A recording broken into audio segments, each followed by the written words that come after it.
Welcome back to another midweek update.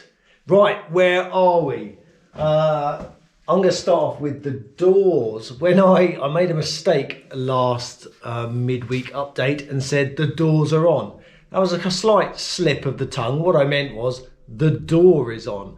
I actually hadn't done the navigator's side.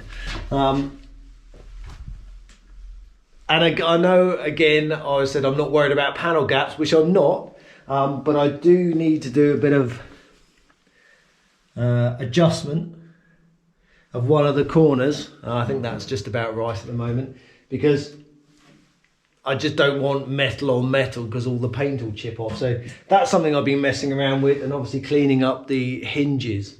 Cleaning up as well, look at this. This is the front subframe. This is the good one. Because Professor Mowog had sent off the old subframe. So I'd cleaned it up the best I can with a wire wheel on the end of the drill, and all the little nooks and crannies I stuck in our blasting cabinet and gave it a good go with that. And as you can see, the braces are now tacked in place. Looking all a bit sort of funky, isn't it? My biggest fear during the lockdown is running out of gas. So I have toyed with stick welding these on, but I don't know. I might stick weld the tower, reinforce the towers with the old stick welder, because that's properly thick metal, isn't it? What else? Oh yes, windscreen wipers. Please, I have to thank everybody who commented on the last video about my quandary with the windscreen wiper holes. I've learnt so much during this week. Who knew? So again, thank you very much to everybody, and hopefully your name is ticking along the bottom as a bit of a thank you. But in particular, Craig 1010cc, he came out with some really good information, basically saying, yes, as everyone else said, you've got to cut this center tube down and flare it using a flaring tool to the right gap, and those holes are in the right position. And again, there will be a video just on windscreen wipers, because not only is there that issue, there's also rebuilding this and the electrics that I'm doing with it. But the interesting thing that Craig said was about the pitch. I knew nothing. Of course, where the holes are different on later minis, and again, not only do you have different windscreen wipers, but the pitch is completely different. So the gear that I've got in this one, I've cleaned everything up on this motor, but that is a 110, and it looks like the earlier minis, because of the windscreen wipers, need a 120. And I did look at the gearing that I've got in the old square motor, but of course that's completely different. So if anyone's got one of those in a 120, I'd be very interested. But otherwise, I'm sure I can work something else out. Question for you. No, not a question, more of an opinion. In a rally car, you get really hot, especially obviously in the summertime. And it's the queuing up on stage arrival. You're there queuing, the engine's hot and everything else, just sweating buckets. And a lot of modern rally cars have roof vents. And I don't want to fit, a modern Subaru Impreza or whatever type roof vent. But I have thought about what the Austin Healey 3000s did and the MGBs did in the 60s. And they had the minivan vent, the little pop-up steel vent.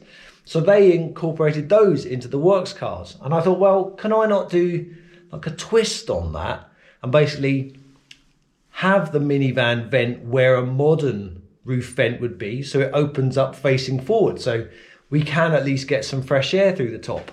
There we go. Look, I've made a bit of a mock-up out of paper. It's roughly the right size, but I don't know whether to do it. I know you can buy reproduction ones from Mini Spares, a Magnum, maybe it is Magnum, but and they're about £100. And I'm not precious about the roof, because if you've seen the previous episode, Matt Green came down and helped me stick that roof on, and that's an old roof that I've had off a Mark IV that I scrapped many, many years ago. So I'd just like your opinion. Do I go for the roof vent to give it a different kind of look and also help cool us down when we're rallying? Or is that just going a little bit too far, Kev? Either way, I'd love to know your opinion. So please, make a comment below. Thank you. And one big shout out I'd like to say to is Tim Andrew, who has helped us. He's the latest person to help sponsor the fire suppression system on the car. Thank you very much, Tim. Honestly, fantastic. You don't know how much that means to me. And because any motorsport involves sponsorship, and I just, because this is a YouTube channel and we're a really small team, I would love for the sponsorship of this car to be a crowdfunding thing rather than going to big companies. Although if there are big companies that want to sponsor me, please. But no, I think crowdfunding is much, much more personal because we are amateurs doing this sport. So thank you very much, and that money is going to go towards the fire suppression system, and we'll get your name on the plaque. If you'd like to do it, there'll be a link somewhere up here. Please follow it and you'll see what that's all about. Other projects, what's been going on? Dad, because obviously I haven't seen my dad since the last auto test that we did in the gold MX-5. Dad's been looking after the MX-5. He's given it a good old clean and a service and checked it all over because we were supposed to do a sprint on the Isle of Wight in Sandown. That's unfortunately been postponed, but he's checked the car over and made sure that's okay, ready to go. When that sprint's going to happen, or any motorsport's going to happen in the UK, we don't know. The drag racing project is slowly ticking along, and I just want to show you this as a bit of a teaser. Did I mention that it's turbocharged? No, did I not? Not from the factory, just somebody has turbocharged it.